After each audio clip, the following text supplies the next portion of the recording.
सुप्रभात मित्रों, मेरे YouTube चैनल निराला हिंदी क्लासेस में आपका स्वागत है। आज हम बात कर रहे हैं काव्य गुणों के बारे में। तो काव्य गुण क्या हैं, कितने प्रकार के हैं, क्या उनकी विशेषताएं, इन सब के ऊपर चर्चा करेंगे विस्तार से। तो सबसे पहले मैं आपको काव्य गुण क्या हैं इसके विषय में बात करती हूँ आपसे। जैसे कि मनुष्य होते हैं, मनुष्यों में सभी प्रकार के अपने गुण होते हैं, जैसे कि आप सुशीलता है, उदारता है, वीरता है, ये सब गुण मिलते हैं। और इसी प्रकार जो काव्य है उसमें भी अपने कुछ गुण होते हैं। जिस प्रकार गुणों से मनुष्य का महत्व होता है, उसी प्रकार काव्य में काव्य के जो गुण होते हैं उनसे वो हृदय स्पर्शी बनता है। और परिभाषा की यदि बात करें हम, तो रस का उत्कर्ष करने वाली जो सभी बातें हैं उन्हीं को गुण के नाम से जाना जाता है। ये परिभाषा है गुण की। और यदि भेदों की बात करें तो 3 भेद माने गए हैं गुणों के: प्रसाद, ओज और माधुर्य। प्रसाद, ओज और माधुर्य। यदि प्रसाद गुण की बात करें तो प्रसाद गुण इसकी परिभाषा जो है वो ये दे सकते हैं आप कि जिसके चित्त में उदित होते ही अर्थ कैसा हो जाए, पूरी तरह से स्पष्ट हो जाए, यानी कि अर्थ बिल्कुल आसानी से समझ में आ जाए, उसी को क्या बोलते हैं, प्रसाद गुण के नाम से जाना जाता है। प्रसाद का जो अर्थ है स्वच्छता, निर्मलता। जैसे आप तालाब देखते हैं, सरोवर देखते हैं, और उसके भीतर का जो जल होता है यदि वो साफ हो, निर्मल हो, तो उसके तले तक बिल्कुल स्पष्ट आप देख सकते हैं। ठीक ऐसी ही स्थिति प्रसाद गुण में देखने को मिलती है। वाक्य का सारा अर्थ तुरंत ही आपके मन में उत्पन्न हो जाता है, ऐसा होता है प्रसाद गुण। जैसे एग्जाम्पल के तौर पर, सूखे काठ जो होती है, लकड़ी जो होती है, उससे प्रज्वलित अग्नि सहज ही और शीघ्र ही व्याप्त हो जाती है, बहुत जल्दी वो जलने लग जाती है। वैसे ही प्रसाद गुण वाली रचना को पढ़ते ही उसका अर्थ जो है आसानी से समझ में आ जाता है। तो पंक्तियां हैं: वह आता दो टूक कलेजे के करता, पछताता पद पर आता। तो एक भिक्षुक का चित्र खींचा गया है, वो स्पष्ट रूप से आप समझ सकते हैं कि क्या जो है कवि कहना चाहता है। एक और उदाहरण आपके सामने रख रही हूँ: विनती सुन लो हे भगवान, हम सब बालक हैं नादान। तो जो बात कही गई है वही समझी जा रही है, उसमें कहीं पर भी कोई बहुत ज़्यादा अर्थ की कठिनता नहीं है समझने में, आसानी से समझ में आ जाती है बात। या फिर देख सुदामा की दीन दशा, करुणा करके करुणानिधि रोए, पानी परात को हाथ छुओ, नहीं नैनन के जलसों पग धोए।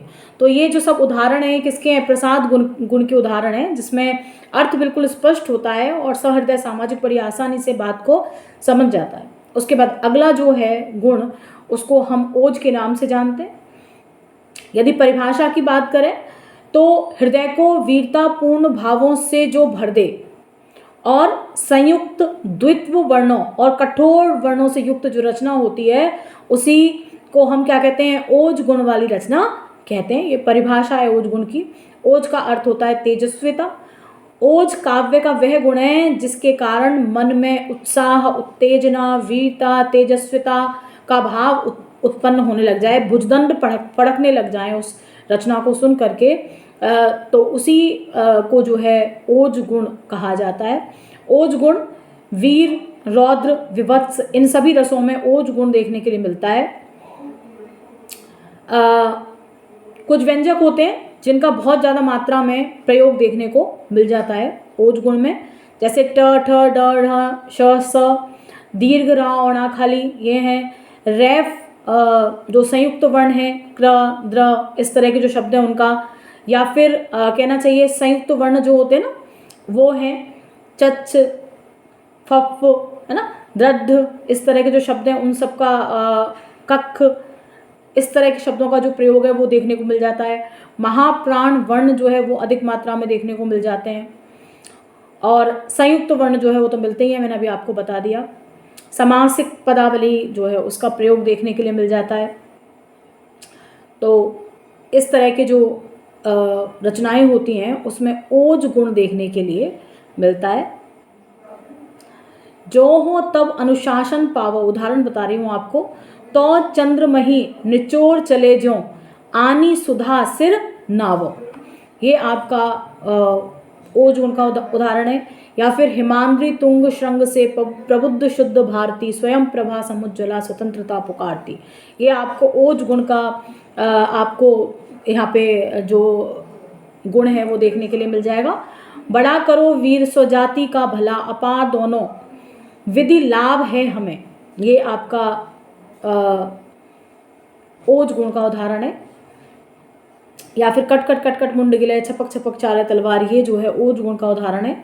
एक और है चिक्करही दिग्गज डोल मही, अहि लोल सागर खर भरे, मन हरक संभ गंधर्व सुर मुनि, नाग किंतर दुख टरे। ये सब सारे के सारे किसके उदाहरण है? ओज गुण के उदाहरण है। यदि माधुर्य गुण की बात करी जाए, ये तीसरा गुण है माधुर्य गुण, यदि इसकी बात करी जाए तो अंतःकरण को आनंद और उल्लास से द्रवित कर देने वाला कोमल मधुर वर्णों से युक्त जो रचनाएं वो माधुर्य गुण संपन्न कहलाती है। माधुर्य काव्य का वह गुण है जो चित्त को पिघलाकर उसे आह्लादित बना देता है। माधुर्य का अर्थ होता है मिठास। माधुर्य युक्त जो रचना है उसको पढ़ने से मन में आह्लाद या आनंद की उत्पत्ति होती है और मन जो है पिघला हुआ अनुभव होता है। माधुर्य का जो संबंध है वो श्रृंगार और करुण शांत रसों से देखने को मिलता है। और इसमें यदि व्यंजनों को बात करें तो इसमें ट ठ ड ढ ये जो व्यंजन है पंचम वर्ण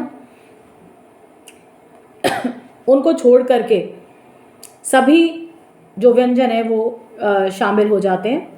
और इसी प्रकार द्वित्व वर्ण जो हैं, समासिक जो शब्द हैं, उनका यहाँ पर प्रयोग जो है देखने के लिए नहीं मिलता है। अल्प प्राण ध्वनियाँ और ह्रस्व जो ध्वनियाँ हैं उनका प्रयोग आपको देखने के लिए मिल जाएगा। संयुक्त अक्षरों का प्रयोग देखने के लिए नहीं मिलेगा, आपको कम देखने के लिए मिलेगा। कहीं कहीं हो सकता है कुछ छोटे छोटे समासिक शब्द आपको देखने के लिए मिल जाएं, अदरवाइज देखने के लिए नहीं मिलते। उदाहरण आपको बता रही हूँ, मधुमेह बसंत जीवन वन के, वह अंतरिक्ष की लहरों में, कब आए थे तुम चुपके से रजनी के पिछले पहरों में। ये माधुर्य गुण का उदाहरण है।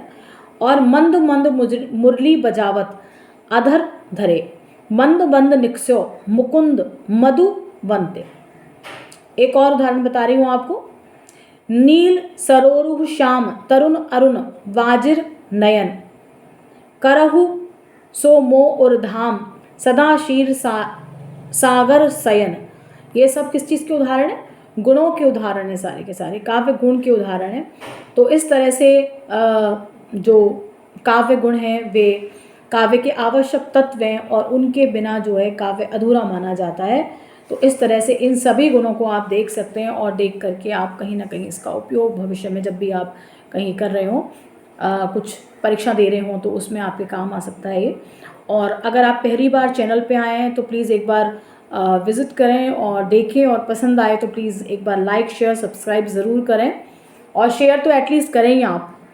आशा है कि ये वीडियो आपके लिए उपयोगी होगा। धन्यवाद।